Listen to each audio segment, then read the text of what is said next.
Salam jumpa Bapak Ibu trader sekalian. Hari ini kita ada di tanggal 22 Juli 2020. Apa kabar hari ini? Ya, hari ini IHSG kembali merah ya. Setelah kemarin sempat kita lihat hijaunya cukup besar.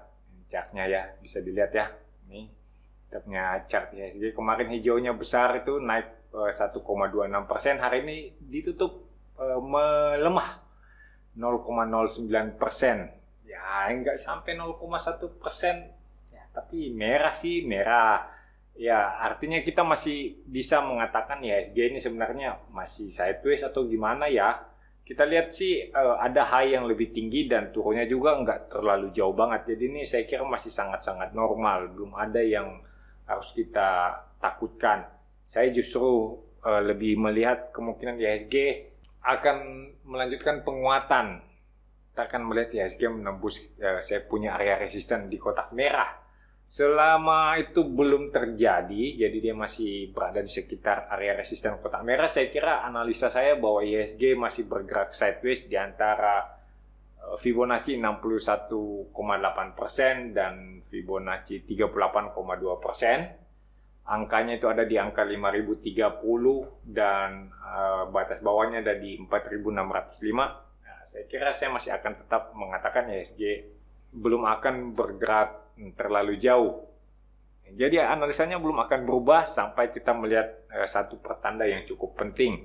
Selama pertandanya itu kita belum lihat ada perubahan yang signifikan, ya sudah.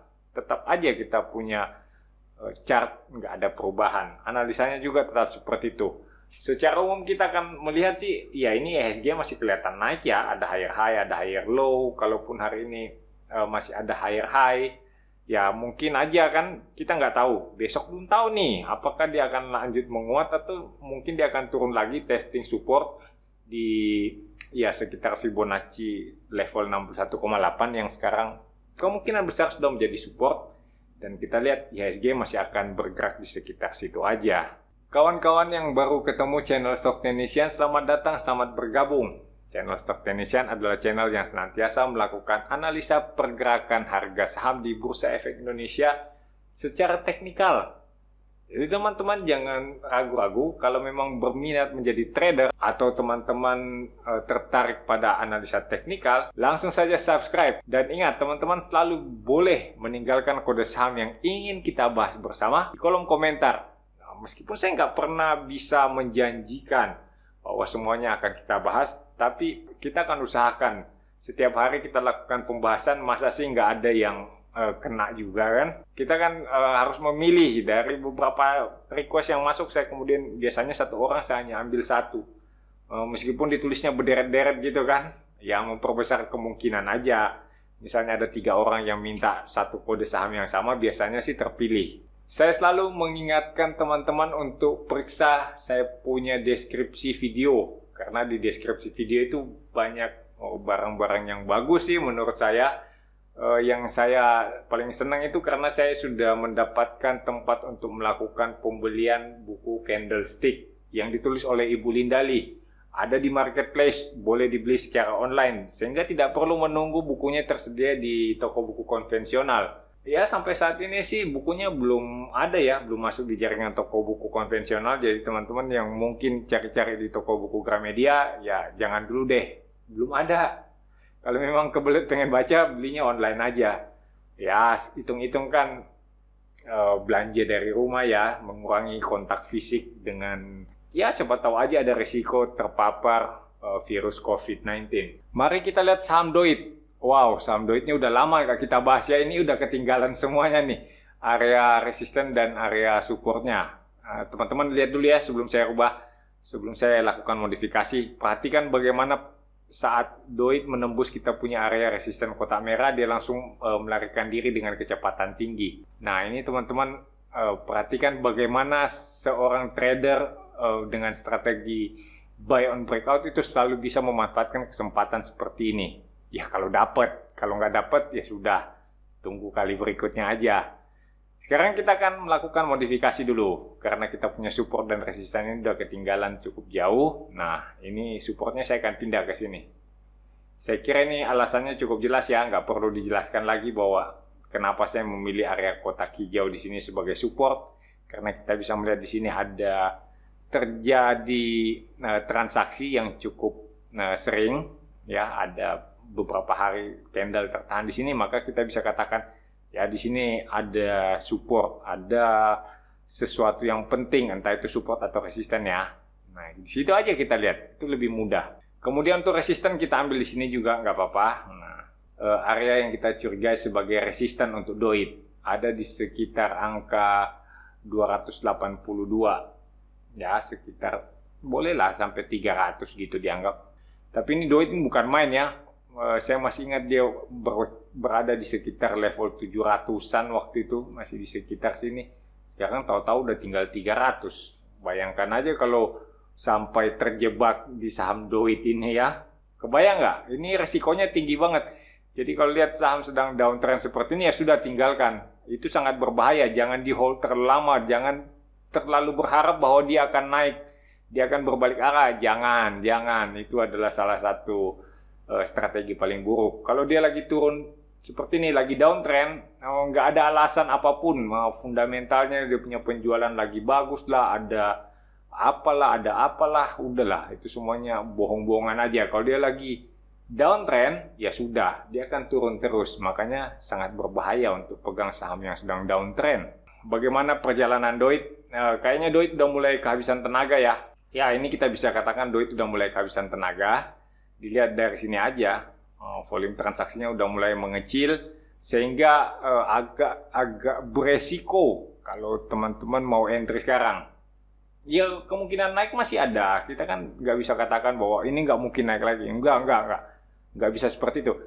Kemungkinan naik itu selalu ada, sama halnya dengan kemungkinan untuk turun. Tetapi di sini kita lihat bahwa ya nilai transaksinya, volume transaksi di saham DOIT ini udah terus-terusan mengecil, sehingga kita jadi meragukan kekuatannya untuk naik. Nah, untuk mengatasi hal tersebut, saya akan memilih untuk mengatakan lebih baik dihindari. Resikonya terlalu tinggi.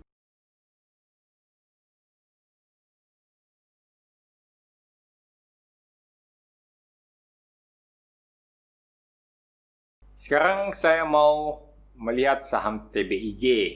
Oke, TBIJ udah keluar dari kita punya area kotak kuning. Keluar belum ya? Kayaknya sih ya hampir keluar dari area kotak kuning. Ini adalah area yang cukup bagus. Saya kira di sini kita akan mengatakan ini adalah area sideways ya. Saya akan gambar seperti ini. Kemudian kalau teman-teman lihat nih, pada saat dia mencapai area resisten di sekitar kotak kuning, volumenya juga masih lumayan besar.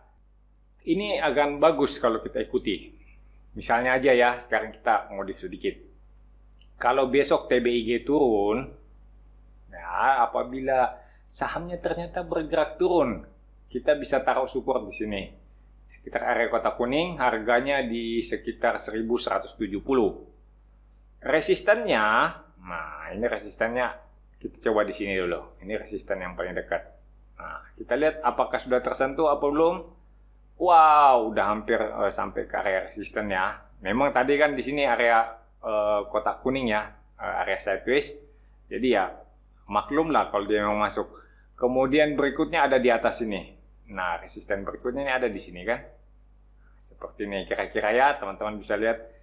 Ini adalah resisten berikutnya. Sekarang kita akan sedikit modifikasi warna supaya nggak membingungkan. Nah, di sini kita kasih warna kuning. Kemudian yang di bawah ini sebagai support, kita akan ganti dia dengan warna hijau supaya berikutnya kita nggak bingung lagi. Oke, dengan penampakan seperti ini kita akan lihat TBIG beresiko kalau mau masuk sekarang karena udah mendekati resisten. Kemudian teman-teman punya nilai cut loss juga terlalu besar kalau seperti ini ya. Cara untuk melakukan pembelian, satu tadi udah saya katakan kalau dia turun ke support area kotak hijau di 1170-an itu boleh dibeli.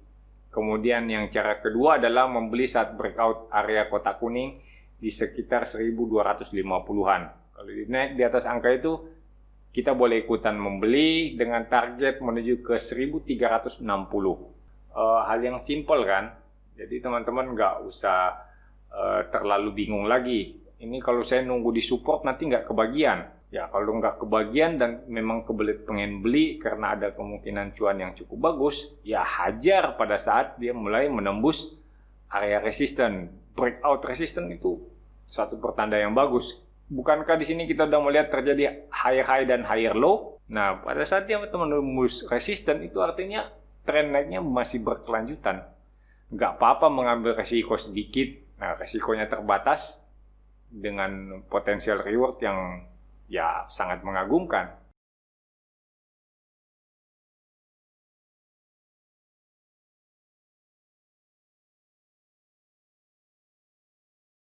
Sekarang kita lihat BBRI. Oke, BBRI ini kita katakan aja lah dia sedang sideways ya. Ini sedang sideways. Teman-teman bisa dengan mudahnya melihat bagaimana pergerakan BBRI di sekitar area kotak ungu dan area kotak merah. Itu pimpong aja di situ dengan volume yang rata-rata. Ya, ini sih benar-benar sideways, nggak usah diterjemahkan lebih lanjut lagi. Ini udah jelas-jelas sideways. Kalau teman-teman masih kesulitan melihat saham yang sedang sideways, saya kira sudah saatnya teman-teman melakukan instalasi aplikasi charting ya.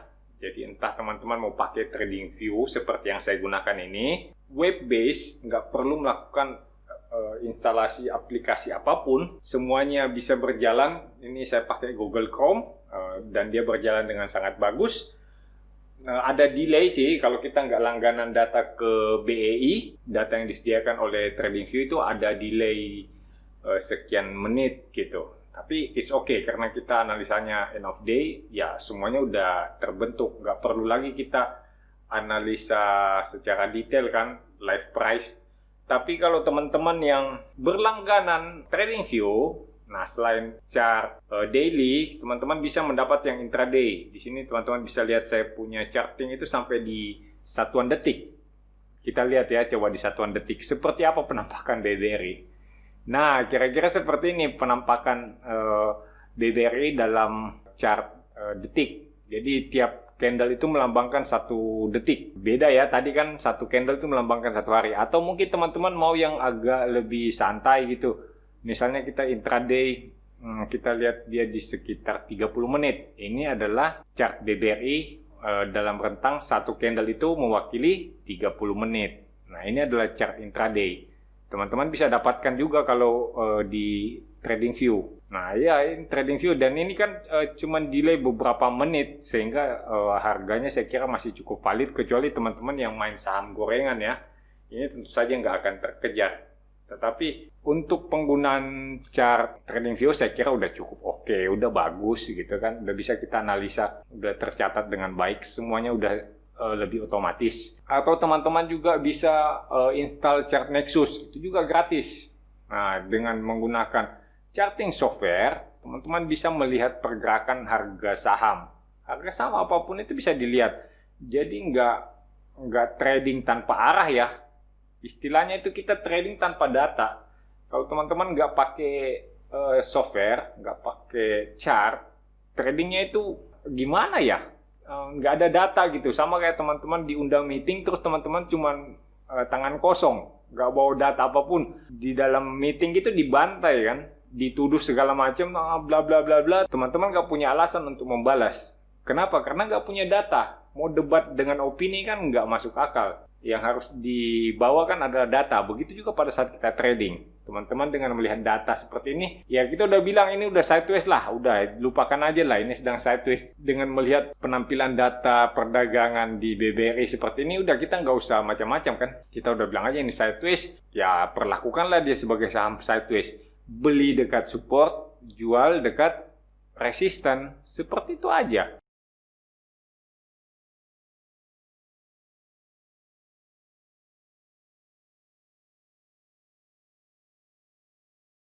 Kita lanjut dengan LSIP. Nah, LSIP ini baru saja kita bahas, entah berapa minggu yang lalu. Tapi ini kayaknya baru saya gambar ini. Gambarnya ini masih baru digeser. Saya lupa tanggal pastinya. Bisa dicari deh di playlist analisa harian ya. Ada, teman-teman boleh cari kapan terakhir kali kita bahas LSIP.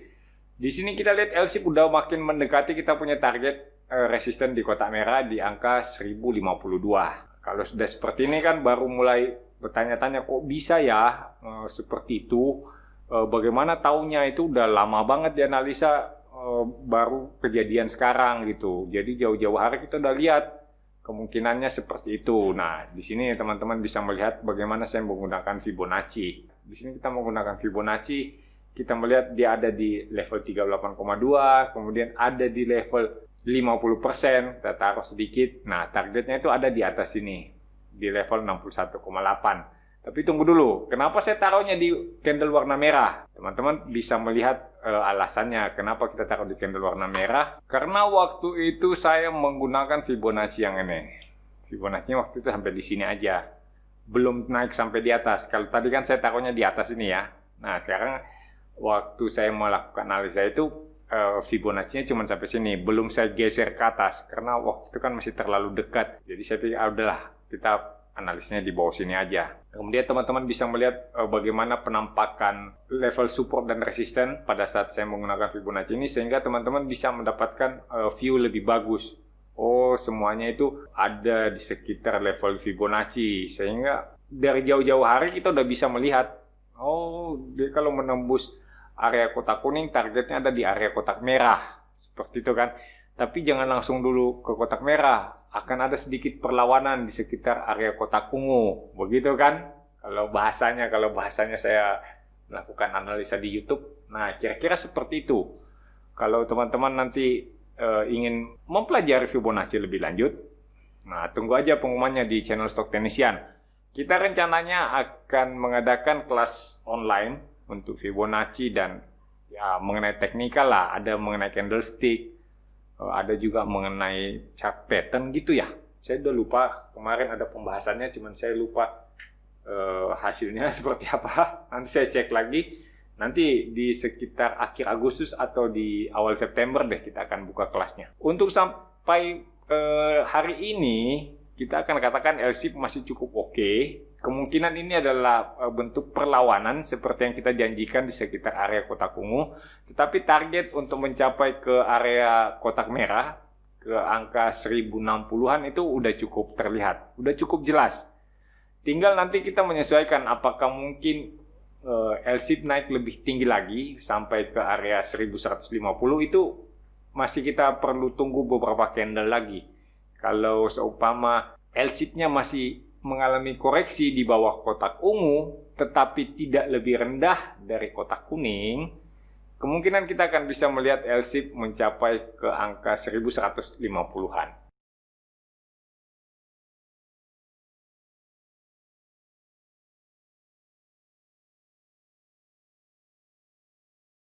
Kita lanjut dengan PAN-R.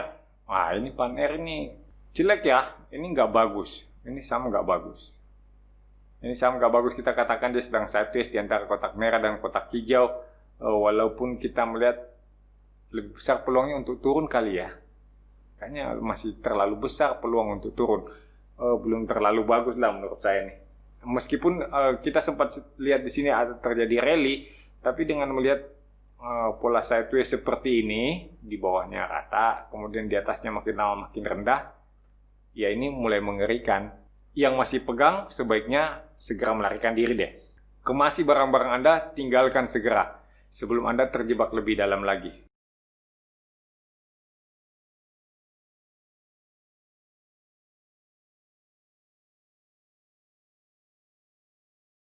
Kita lanjutkan dengan Pewon. Oke, ini Pewon, teman-teman ada yang request tadi ada di harga 400 berapa gitu, saya nggak tahu. Kayaknya sih dalam posisi nyangkut nih ya. Kalau nggak nyangkut, mestinya sih nggak galau. Oke, gini ya analisanya dengan menggunakan Fibonacci. Teman-teman bisa lihat ya, bagaimana kita melihat target di area kotak merah itu belum tercapai. Kebetulan target saya itu ada di 78,6 ya, di atas ini. Kayaknya nggak tercapai, Pewonnya kembali mengalami koreksi. Oke, nggak apa-apa, ini masih koreksinya masih tergolong sehat lah. Kita masih katakan ini masih sehat banget, belum menakutkan begitu ya. Kita masih mengatakan masih ada peluang Pewon untuk naik lebih tinggi. Kenapa bisa? Karena ada higher high dan ada higher low. Oh, tunggu ini sebentar, saya mesti geser dulu ya. Kita masih melihat ada higher high dan ada higher low. Lihat ini low-nya aja makin lama makin tinggi, high-nya juga makin lama makin tinggi. Saya kira belum ada pertanda yang mengerikan dari P1. Saya justru melihat ini kesempatan untuk melakukan pembelian. Meskipun nanti pergerakannya agak lelet karena kita lihat ini ya, lihat aja dia punya volume transaksi ini kecil-kecil, rata-rata. Artinya ya pergerakannya bakalan sideways seperti ini dulu, tetapi kecenderungannya untuk tetap bergerak naik. Kalau dilihat sampai saat ini ya, teman-teman boleh melakukan sedikit modifikasi di sini. Ini supportnya ini kita geser sedikit ke angka 38,2 ya di sini. Nah, ini adalah area support untuk P1. Yang area kotak ungu ini bolehlah kita hilangkan dulu. Karena sebenarnya kita aja lihat di area kotak kuning. Area 50%-nya ini kan udah terlanggar sebagai resisten ataupun sebagai support. Teman-teman boleh berharap atau boleh melihat resisten selanjutnya di angka 540-an. Saya kira ini akan tercapai. Cuman memang waktu yang dibutuhkan itu terlalu panjang dengan melihat transaksi P1 seperti ini kan pelan-pelan banget pergerakannya ya. Ya, saya kira akan takes time.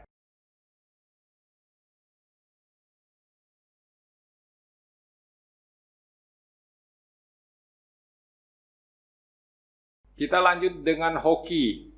Waduh, ini hoki kok jadi busuk kayak gini ya. Padahal kemarin masih ada di angka 1000-an nih, enak banget waktu itu. Sekarang udah turun sampai 650, bener-bener deh. Nggak nyangka juga dia bisa turun sampai ke 650. Saya kira masih akan terus new ATH lagi. Selanjutnya untuk hoki, kita melihat dengan posisi seperti ini, kita akan katakan, ya ini sih sedang sideways ya. Sedang sideways, meskipun kita melihat dalam jangka yang pendek ini ada kemungkinan untuk bergerak turun, ada lower low dan ada lower high. Saya kira ini bentuk downtrend walaupun masih singkat, tetapi ini patut diwaspadai. Dari tren yang pendek-pendek, dari tren yang kecil-kecil itu kemudian membentuk suatu tren yang lebih panjang yang akan kita katakan ya memang sedang downtrend. Kalau misalnya teman-teman masih bisa melarikan diri ya, masih sempat untuk menyelamatkan uang dari saham hoki, lebih baik lakukan sekarang juga. Pindah aja, cari saham lain yang sedang naik, cari saham lain yang sedang bergerak higher high dan higher low untuk mendapatkan keuntungan yang lebih bagus. Jangan bertahan di saham yang sedang downtrend, jangan bermimpi bahwa satu hari nanti dia akan berbalik naik. Yes, satu hari nanti dia akan berbalik naik. Tapi pada saat itu, ya saham yang lainnya udah ribuan persen keuntungannya ya. Nah, di situ harus dihitung. Kenapa harus bertahan di saham yang sedang downtrend kalau kita bisa dapat keuntungan yang lebih maksimal di saham lain? Saya kira cukup sampai di sini pembahasan kita pada hari ini. Semoga apa yang kita bicarakan bisa membantu teman-teman dalam menyusun trading plan, mengeksekusinya dengan baik sehingga memberikan hasil yang lebih optimal. Tetap tinggal di rumah, tetap jaga kesehatan. Walaupun Anda sehat, Anda bisa menjadi carrier untuk orang lain. Salam cuan untuk kita semua.